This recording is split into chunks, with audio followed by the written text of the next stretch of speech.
Le monde du cinéma tremble encore d'incrédulité en apprenant que Diane Keaton, la femme qui a transformé l'individualité en art, qui a fait de l'excentricité une élégance, a quitté ce monde pour toujours.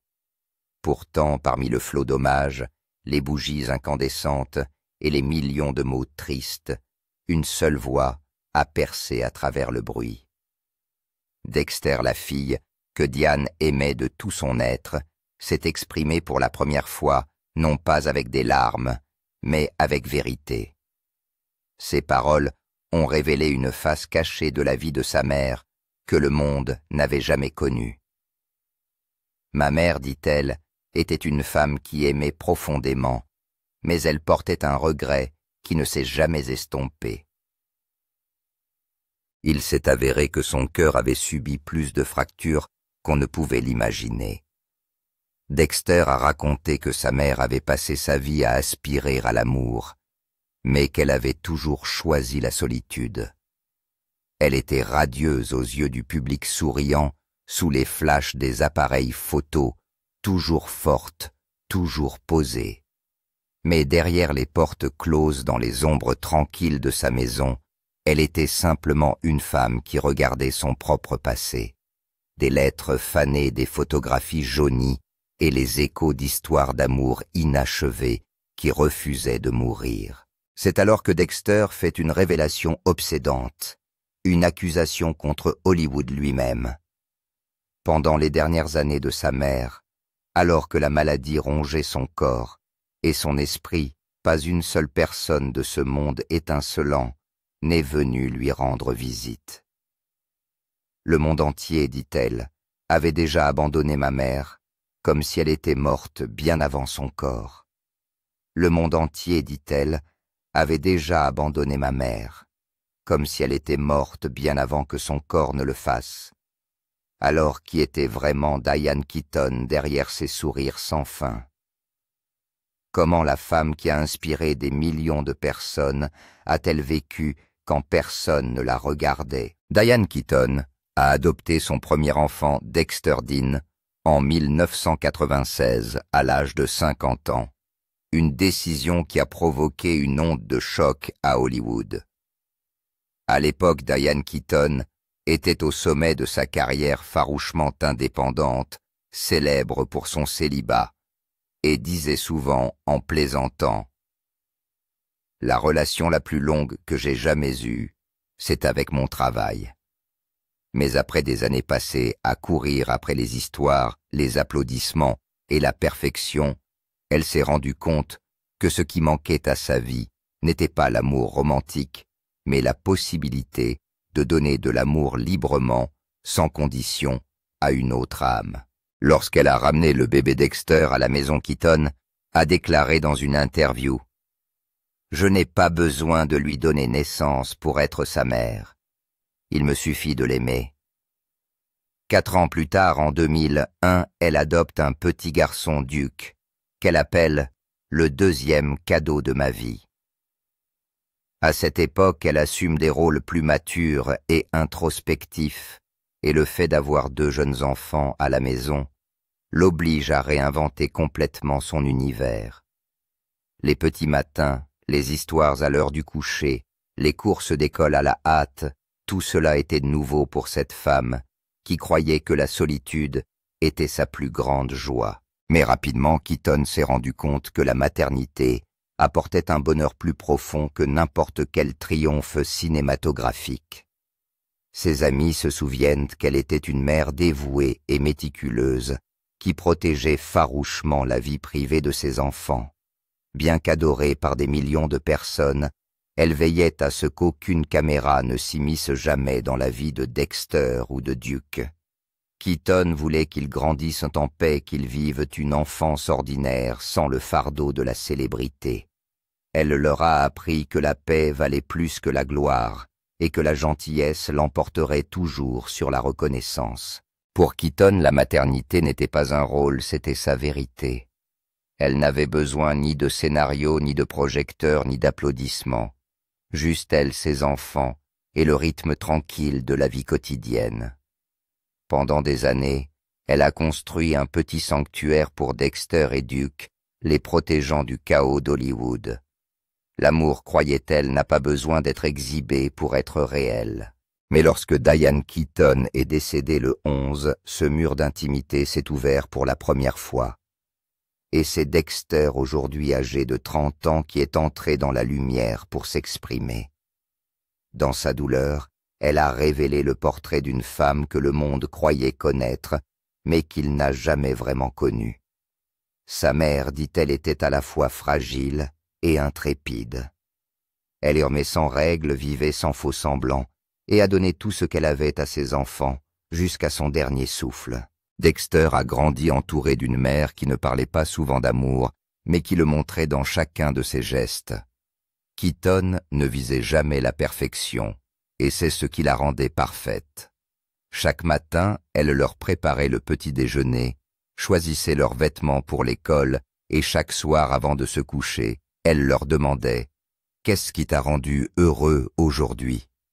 C'était une question simple, mais elle leur a appris à trouver la beauté même dans les plus petits moments. Après la mort de Keaton, Dexter a admis qu'elle ne pouvait pas supporter de lire les innombrables hommages écrits sur sa mère. « Ils sont beaux, dit-elle, mais ils viennent tous de l'extérieur. Aucun d'entre eux ne savait à quel point elle était douce lorsqu'elle n'arrivait pas à dormir, ou comment elle s'asseyait tranquillement à côté de nous lorsque les mots ne suffisaient pas. » Pour le monde entier, Diane Keaton était une légende, une icône de style d'esprit et de force. Mais pour Dexter, elle était sa maison. C'est elle qui lui a appris qu'il suffisait d'être soi-même, même si le monde exigeait autre chose. De nombreuses personnes ont demandé pourquoi Keaton avait choisi de devenir mère célibataire à la cinquantaine. Dexter a ri en se rappelant la réponse de sa mère. « Je n'ai pas choisi le moment, j'ai choisi l'amour. » Et l'amour, c'est exactement ce qu'elle a donné sans fin et sans condition. Lorsque Dexter a décidé de quitter le devant de la scène pour mener une vie plus tranquille, Keaton n'a pas essayé de l'en empêcher. Elle a simplement souri et a dit « Si c'est ce qui t'apporte la paix, je serai toujours derrière toi. » Pourtant, comme dans toute légende, il y a une part d'ombre. Un soir, alors qu'elle fouillait dans le vieux bureau de sa mère, Dexter a découvert un secret que Diane Keaton avait gardé sous clé pendant des décennies. Là où Diane avait l'habitude de s'asseoir pendant des heures, avec une tasse de café froid et une légère musique de jazz en arrière-plan parmi des piles de vieux scripts, elle a trouvé un carnet de notes relié en cuir et attaché avec un ruban argenté. Il était usé, effiloché au coin, et portait une légère trace de parfum. Elle l'a ouvert, et le monde de sa mère, un monde de douleur cachée et d'amour inexprimé, a recommencé à respirer. La première page commence par une courte phrase. « Je l'ai aimé avec tout ce que j'avais. » Sous cette phrase, un seul nom apparaissait à plusieurs reprises. Dexter lit lentement, comme si elle entrait dans une autre vie, celle de la femme qui lui a appris que l'indépendance était la chose la plus importante. Chacun des mots de Diane tremblait plein de retenue, non pas d'une fière icône hollywoodienne, mais d'une femme qui savait aimer et craignait de perdre. « Il m'a fait me sentir comme une jeune fille de 25 ans pour toujours », écrit sa mère se souvenant de leur rencontre en 1971 sur le tournage du Parrain. Diane était radieuse vivante, et Pacino, l'homme aux yeux profonds et silencieux, était entré dans sa vie comme un vent froid qui ne la laisserait plus jamais se réchauffer. Dexter tourna les pages suivantes. Diane écrivit sur les jours de tournage à New York. Lorsqu'elle riait, il la regardait et le monde semblait se réduire à eux deux. Ils n'avaient pas besoin de parler beaucoup.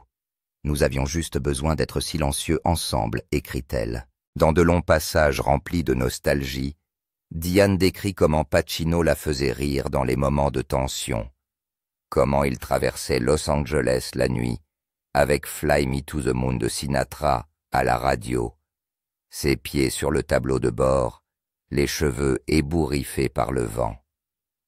Il était le rêve dont je ne pouvais jamais me réveiller, écrit-elle. Puis cet amour s'est fragilisé à mesure que l'éclat de la célébrité s'est fait sentir. Diane a écrit sur les fois où il a disparu pendant des semaines sans explication, les appels auxquels il ne répondait pas les nuits où elle attendait le matin avec un verre de vin intact. J'avais peur que si j'appelais encore une fois, il disparaisse pour de bon. Mais il revenait souriant comme s'il n'était jamais parti, et elle, fragile mais fière, lui pardonnait à nouveau. Je ne sais pas pourquoi j'ai toujours choisi de rester. Peut-être parce que je croyais que si je restais assez longtemps, il m'aimerait comme je l'ai aimé. Dexter a atteint la partie concernant Rome en 1990. Diane a écrit « Nous avons vécu ensemble dans une villa surplombant la ville dînant sur le balcon riant jusqu'à en pleurer. Je pensais que le destin s'était enfin adouci, mais l'écriture s'est ralentie, les lignes se sont inclinées. Je lui ai demandé « Mariage ou adieu ?» Il n'a rien dit, et ce silence m'a tué doucement comme un couteau. Diane a raconté cette nuit-là debout près de la fenêtre, regardant les lumières de la ville vaciller, sachant que tout était fini. Le lendemain, quittant à quitter Rome, n'y est jamais retourné, et n'a jamais revu Pacino. Après avoir refermé le journal, Dexter se souvient des moments où sa mère, Diane Keaton, s'assoit dans son fauteuil à carreaux, une tasse de thé froid à la main, les yeux rivés sur l'écran où passe le parrain. Même après des centaines de visionnages, elle souriait faiblement à chaque apparition de Michael Corleone, un sourire vague, tendre et douloureux. Il était mon mari à l'écran, et cela suffisait. À l'époque, Dexter était trop jeune pour comprendre le regard lointain de sa mère. Maintenant, elle le sait. C'est le regard d'une femme qui se souvient du seul homme qu'elle ait jamais vraiment aimé. Sur le bureau de sa mère, au milieu de vieux scripts et de photos de famille, il y avait un objet que Diane gardait toujours pour elle, un petit morceau de papier jauni encadré dans une vitre. Enfant, Dexter a demandé un jour ce que c'était, et Diane s'est contentée de sourire. Juste un petit souvenir dont personne ne se souvient à part moi. Plus tard, en triant les affaires de sa mère, Dexter a découvert qu'il s'agissait d'une note manuscrite d'Al Pacino. « Tu es celle que j'ai aimée le plus et que j'aimerai toujours. » L'écriture est pressée légèrement penchée, comme si elle avait été écrite dans un moment fugace. Dans un coin, une tache de café petite, trace d'un passé que Diane a préservé de tout son cœur. Dans le portefeuille de sa mère, à côté d'une photo de Dexter et Duke enfant, se trouve une autre photo. Pacino a 30 ans en costume noir, les yeux légèrement tournés vers la droite. Il ne s'agissait pas d'une photo publique, ni d'un plateau de tournage, mais d'un cliché pris sur le vif lors d'une ancienne soirée. Dexter a un jour envisagé de le jeter pensant qu'il n'avait pas de sens. Mais elle s'est arrêtée. Elle s'est souvenue que sa mère avait dit un jour en plaisantant à moitié qu'il ne regardait jamais la caméra, mais qu'il faisait en sorte que le monde entier le regarde. C'est peut-être pour cette raison qu'elle a gardé la photo jusqu'à son dernier jour. Non par nostalgie, mais parce que c'était la seule façon de garder le morceau de son cœur qui appartenait à quelqu'un d'autre. Chaque année, le jour de l'anniversaire de Pacino, Diane disparaissait pendant quelques heures. Elle ne disait jamais où elle allait, elle laissait seulement un mot sur le réfrigérateur. Une journée pour des choses qui ont disparu depuis longtemps. À son retour, elle était à nouveau joyeuse, serrant ses 2 enfants dans ses bras, racontant des histoires de films, préparant le dîner, chantant Moon River dans la cuisine. Mais ses yeux, Dexter l'a toujours remarqué, étaient empreints d'une douce tristesse, comme si elle revenait d'un endroit qu'elle seule connaissait. Un jour, lors d'une interview, quelqu'un a demandé à Diane lequel de tous les hommes de sa vie elle se souvenait le plus. Elle sourit, inclina la tête et répondit d'une voix aussi légère qu'une lame « Je le ferai toujours ». Lorsque l'interviewée s'est mise à rire et à reposer la question, elle s'est contentée de hausser les épaules. Il y a des gens que l'on n'a pas besoin de rencontrer à nouveau. Ils restent en vous pour toujours. Dexter comprend enfin pourquoi sa mère, cette femme admirée par des millions de personnes, a choisi de vivre seule. L'élever et élever Duke sans homme à ses côtés. Diane avait autrefois aimé à fond avec tout ce qu'elle avait et avait été abandonnée en silence. C'est peut-être pour cela qu'elle a passé le reste de sa vie à donner cet amour à ses 2 enfants adoptifs. Un amour sans condition, sans exigence, sans peur. Maman nous aimait comme si elle réparait une fissure dans son propre cœur, pensait Dexter. À la fin de sa vie, Keaton passe plus de temps à la maison. Elle aimait jardiner, cuisiner et feuilleter de vieux albums de photos. Dexter la surprend souvent en train de sourire devant les photos de sa remise de diplôme ou du jour où Duke a appris à faire du vélo pour la première fois. Elle n'oubliait jamais de leur envoyer un message tous les matins, parfois juste quelques lignes. « Tu as bu de l'eau ou c'est une belle journée, n'oublie pas d'aller te promener. » Ces petites choses sont devenues les plus grandes absences dans la vie de sa fille. Cependant, ces derniers mois ont également été les plus tristes pour Dexter. Elle a vu la femme qui brillait autrefois sur les tapis rouges avec un sourire éclatant, comme la lumière du soleil réduite aujourd'hui à une silhouette frêle, les mains tremblantes, lorsqu'elle soulevait sa tasse de thé matinal. « Chérie, je suis juste un peu fatiguée, » disait-elle, comme si cette fatigue n'était rien. Mais Dexter a vu autre chose dans les yeux de sa mère, une douleur soigneusement cachée qui couvait comme une flamme silencieuse. Diane Keaton a toujours été une femme qui ne se plaignait jamais. Elle a dit un jour que sa vie était une série de belles erreurs, mais dans les dernières années, son corps a commencé à la trahir. Les séquelles de sa longue bataille contre le cancer de la peau ont laissé des cicatrices et des zones affaiblies qu'elle devait soigneusement recouvrir chaque fois qu'elle sortait. Certains matins, Dexter voit sa mère assise devant le miroir touchant doucement la partie de sa joue qui a été opérée, puis souriant. Ce sourire fragile était encore empreint de la fierté de quelqu'un qui avait enduré la douleur sans la laisser la consumer.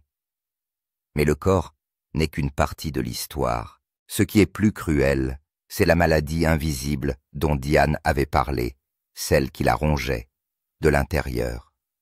La boulimie, le trouble alimentaire qui la hantait depuis l'âge de 25 ans. Dans son journal intime, Keaton a avoué qu'il lui arrivait de manger pour combler le vide d'une âme qui craignait d'être abandonnée. Ce n'était pas seulement une maladie, mais une bataille contre elle-même, contre la peur d'être vue jugée ou oubliée. Après la mort de sa mère, Dexter a relu les pages de son journal et a tremblé devant l'écriture tremblante. « J'aimais la beauté, mais c'est la beauté qui m'a détruite. » Elle n'a jamais oublié les nuits où sa mère n'arrivait pas à dormir. Diane s'asseyait près de la fenêtre regardant le petit jardin où la lumière jaune traversait la vitre comme des fragments de souvenirs à la dérive. Parfois Dexter sortait discrètement et s'asseyait à côté d'elle, trop effrayé pour parler. Sa mère se contentait de sourire doucement et de dire qu'elle écoutait de vieilles rengaines qui résonnaient dans sa tête. En vérité, Dexter le savait. Elle comptait ses chagrins, les rouleaux qui épuisaient ses forces, les moments où elle devait rire, alors que son cœur se brisait, et les hommes qu'elle aimait mais qu'elle ne pourrait jamais garder. Lorsque sa maladie s'est aggravée, Diane ne voulait pas que quelqu'un soit témoin de sa faiblesse. Elle refuse la maison de retraite, refuse même la présence d'une infirmière à plein temps. Elle ne voulait rester que dans la maison ensoleillée qu'elle avait elle-même choisie. « Je veux quitter ce monde à l'endroit où j'ai ri, aimé et élevé mes enfants », a-t-elle déclaré.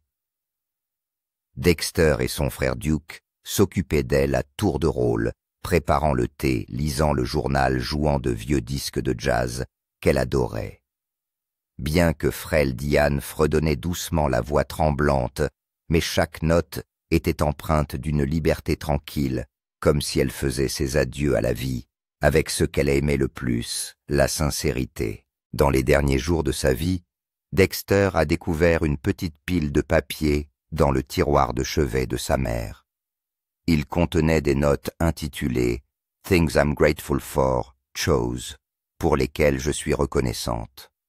Les petits déjeuners avec mes enfants, les couchers de soleil sur les toits et le sentiment d'être aimé, ne serait-ce qu'une fois, c'est suffisant pour toute une vie. Au bas de la dernière page, elle avait écrit « J'ai vécu et j'ai aimé.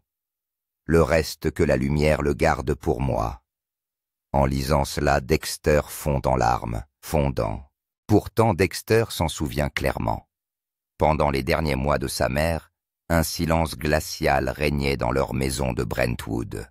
Diane Keaton, la femme qui faisait courber l'échine à Hollywood, n'avait plus que son médecin, son infirmière et ses 2 enfants. Chaque jour, Dexter voit sa mère s'affaiblir, son corps tremblant sous l'effet de la maladie des os et des articulations, sa mémoire s'effaçant comme une bobine de film en train de brûler. La chambre blanche brillait de lumière, mais semblait plus vide que jamais. Aucune fleur n'a été envoyée. Aucun collègue n'a rendu visite, pas même un seul mot d'inquiétude de la part de ceux qui l'ont un jour qualifié de légende. Ce qui fait le plus mal à Dexter, ce n'est pas le silence du monde, mais l'absence d'une personne, Al Pacino.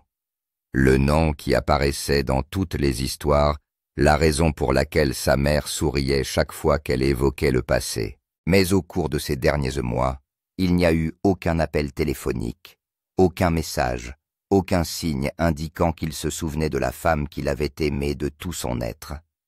Ma mère ne lui en a jamais voulu, a déclaré Dexter lors d'une interview ultérieure. Mais son silence, je lui en ai voulu.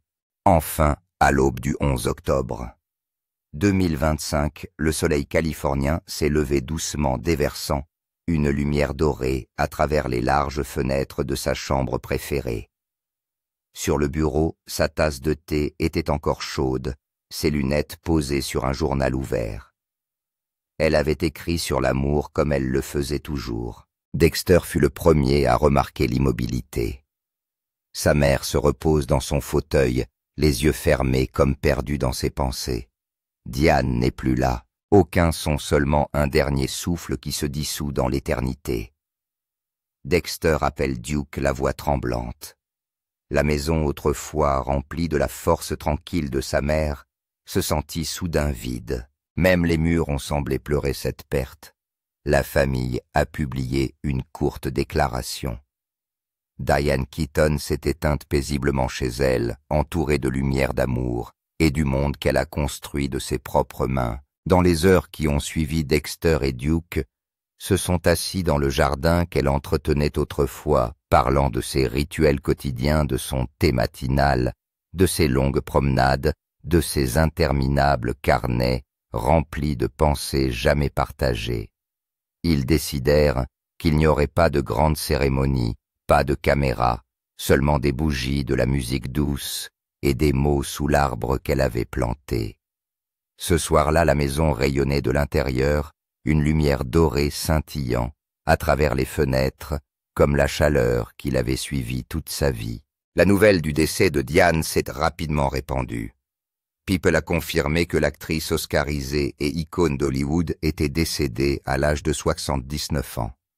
Son visage a envahi tous les écrans, les journaux, pleurant une âme si douce et si vraie. Sur les réseaux sociaux, les fans ont inondé leurs lignes de tant de photos en noir et blanc, de cols roulés de rire et d'yeux qui parlaient plus fort que les mots.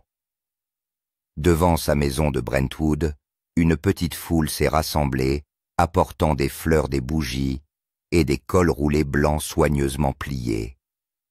Une pancarte manuscrite disait « Tu nous as donné le courage d'être nous-mêmes. » Les plus grands noms d'Hollywood ont pleuré.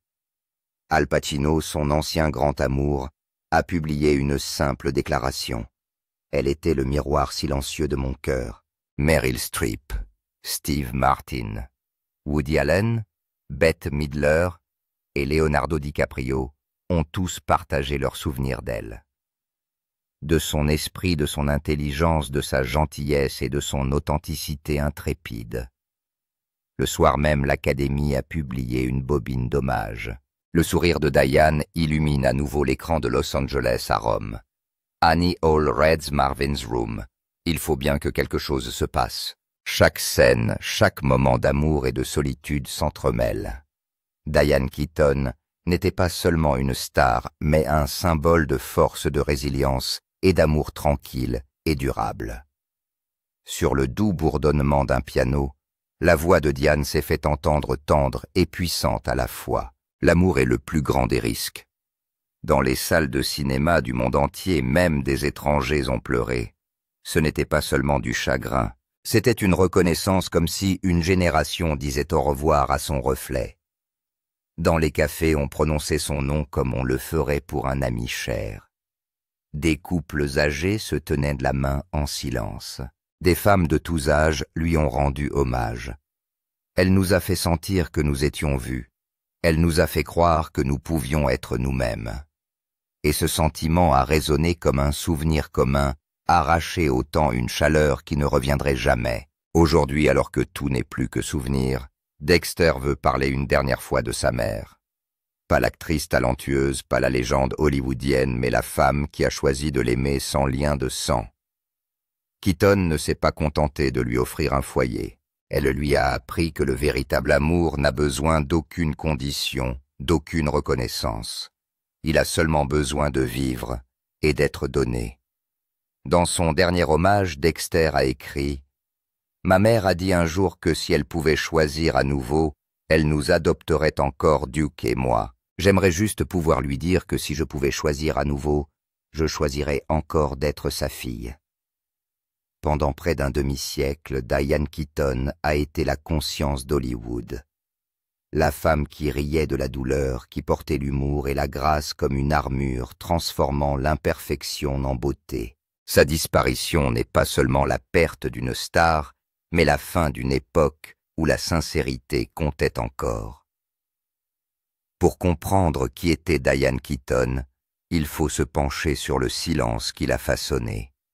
Née en 1946 à Los Angeles, centre de rêve et d'illusions, Diane a grandi dans un monde où les sourires étaient des masques et où les émotions étaient enfouies sous des dîners parfaits. Son père Jack Hall croyait que la discipline était synonyme d'amour.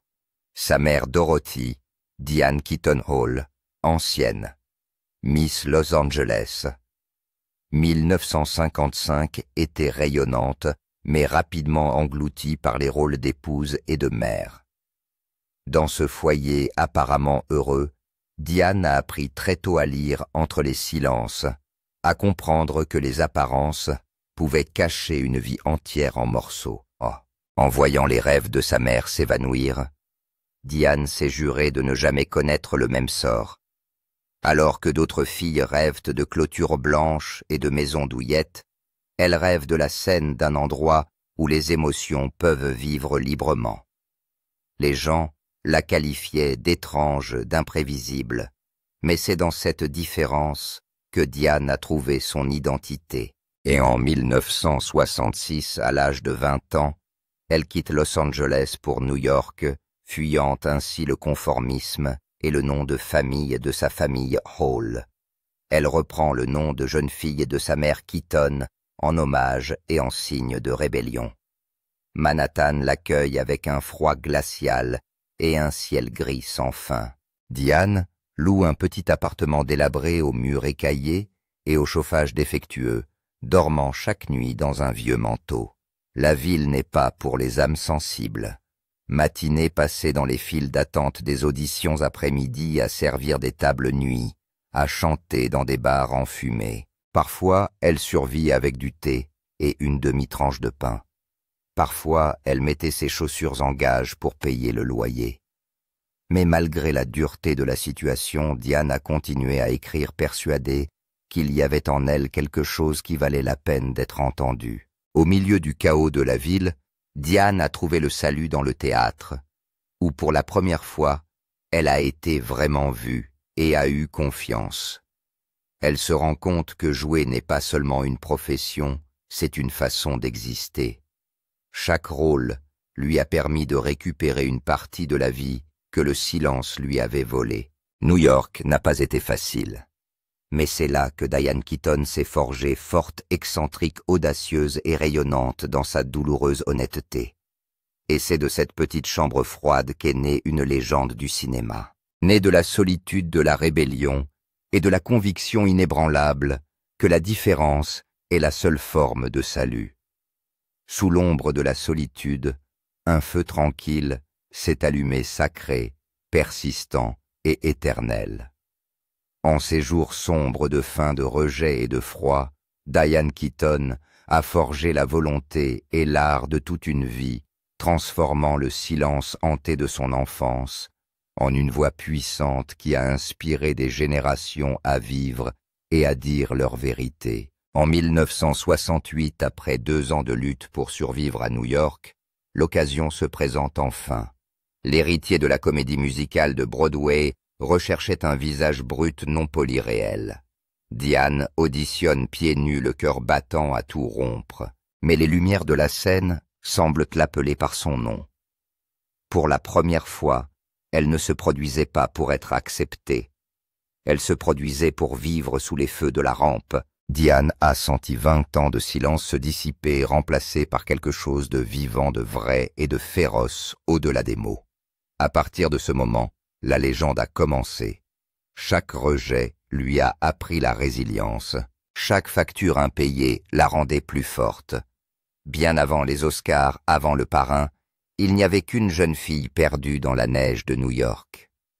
Son souffle se transformant en givre, ses poches vides, mais son esprit intact. C'est de cet endroit glacé qu'est née la star Diane Keaton. Non pas du confort, mais de la solitude et d'une foi inébranlable en l'art. Puis, en 1972, Le Parrain a vu le jour, propulsant Keaton d'actrice prometteuse à icône. Dans le rôle de Kay Adams, elle apparaît comme la lumière qui contraste avec les ténèbres de Michael Corleone. Douce ardente, mais finalement écrasée par le pouvoir et la tromperie. Le film ne lui a pas seulement apporté la célébrité, mais a aussi donné à Keaton quelque chose de bien plus précieux, une voix. En 1977, Annie Hall a fait de cette voix une légende. La gaucherie, la maladresse, les costumes trop grands, ce n'était pas de la comédie, c'était Diane elle-même. Mais lorsque les lumières de la scène brillaient le plus, les ombres commençaient aussi à grandir. Le succès que le monde admirait est devenu une cage invisible.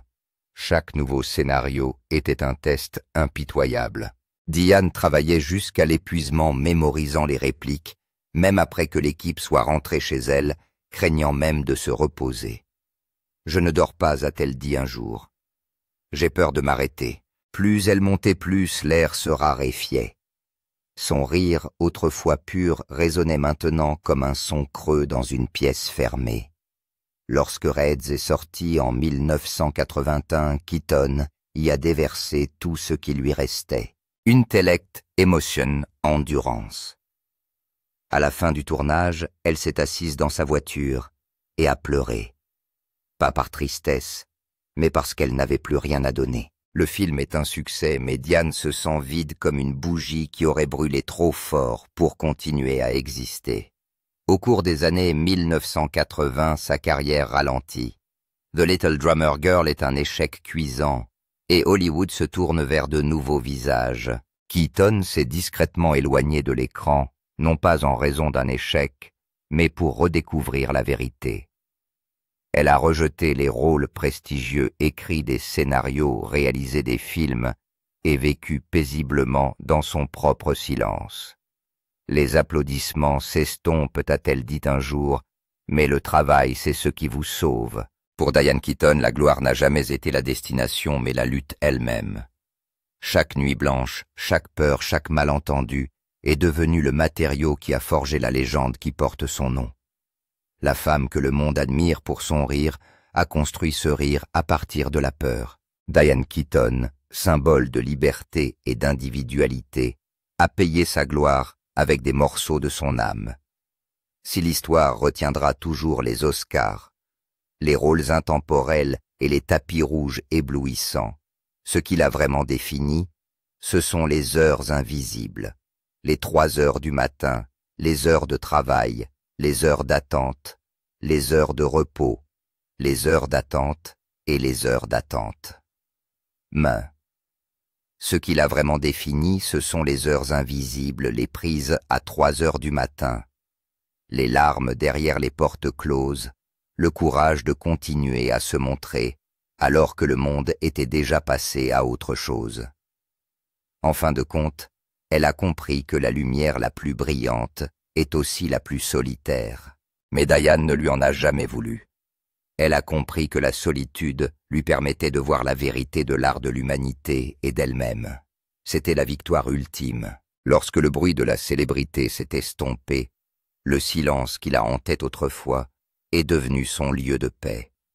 Il est cruel que l'amour puisse survivre à la personne qui le porte.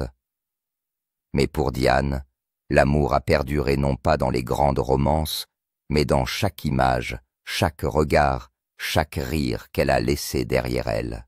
La fortune de Diane Keaton, estimée à plus de 100 millions de dollars, est le fruit de la persévérance du travail et de la solitude. Elle n'a jamais hérité ni dépendu de personne. Tout a été construit par ses propres mains et sa propre vision. Sa propriété de Brentwood d'une valeur de près de 30 millions de dollars est un chef-d'œuvre qu'elle a elle-même conçu, rempli de soleil, de lierre et de souvenirs. À l'intérieur, les planchers en bois récupérés et les murs tapissés de ses propres photographies en noir et blanc de rues de ville et de vieilles maisons servaient de métaphore à sa vie. Après le décès de Diane Dexter et Duke, les 2 enfants qu'elle aimait comme par le sang ont décidé de tout conserver en l'état, faisant de la maison l'héritage vivant de leur mère. Plus qu'une actrice, Diane Keaton a été un architecte spirituel d'Hollywood. Elle a restauré de nombreuses maisons historiques, dont un manoir néo-espagnol à Beverly Hills, vendu plus tard à Madonna pour 6,5 millions de dollars. Ces projets ont été publiés dans Architectural Digest et House Beautiful, chaque brique portant sa touche artistique. Sa maison de Sullivan Canyon est aujourd'hui estimée à près de 29 millions de dollars, ce qui témoigne de son esthétique intemporelle. Chaque objet de sa vie avait une histoire. La Mercedes Pagoda de 1960, sa compagne de longue date, repose toujours tranquillement dans le garage de Brentwood. Ses cols roulés, ses pantalons à larges jambes et ses chapeaux à rebord étaient soigneusement pliés comme des œuvres d'art. Ses proches ont déclaré que Diane avait tranquillement préparé son départ, gracieusement, délibérément, sans tragédie. Ses biens ont été répartis entre ses 2 enfants et plusieurs organisations caritatives consacrées à la préservation, à la santé mentale et à la recherche sur le cancer chez les femmes causes qu'elle a soutenues tout au long de sa vie. Sa collection d'œuvres d'art, d'une valeur de plusieurs millions de dollars, comprenait des photographies du paysage californien, des peintures d'Edward Ruscha et des sculptures de jeunes femmes artistes. Nombre de ces œuvres ont été données au musée d'art du comté de Los Angeles comme une promesse que la beauté et le courage des femmes ne seraient jamais oubliés. Dans une industrie fondée sur l'illusion, Diane Keaton était la vérité, une rébellion enveloppée dans un doux sourire. Emma Stone a dit un jour que Diane avait fait croire aux femmes qu'elle pouvait être à la fois intelligente et étrange. Anne Hathaway l'a appelée la boussole du courage. Chaque jeune actrice qui choisit la sincérité plutôt que la perfection, la différence plutôt que la conformité, marche dans les pas de Diane. Son influence s'étend au-delà de l'écran dans la mode, l'art et la façon dont les femmes se perçoivent elles-mêmes. Diane Keaton a transformé l'imperfection en style et la sincérité en une force inoubliable. Après le décès de Diane Keaton Dexter, la fille qu'elle a adoptée et aimée comme si elle était la sienne s'est exprimée publiquement pour la première fois. Sa voix tremblait, mais elle était fière comme si chaque mot était un moyen de garder sa mère en vie un peu plus longtemps. Dexter a parlé d'une grande femme non seulement à l'écran, mais aussi dans de simples repas des lettres manuscrites et des étreintes silencieuses. Pour elle, Diane n'était pas une star de cinéma ni une légende. C'était une mère douce et forte qui a toujours préféré l'amour à la tragédie. Avec le recul, on ne peut s'empêcher de se demander qui était vraiment Diane Keaton, une légende hollywoodienne, une rêveuse dans un monde pragmatique, ou simplement une femme qui voulait être aimée pour ce qu'elle était. Partagez vos réflexions ci-dessous. Si vous avez déjà été ému, inspiré, ou si vous vous êtes vu dans Diane, laissez un message.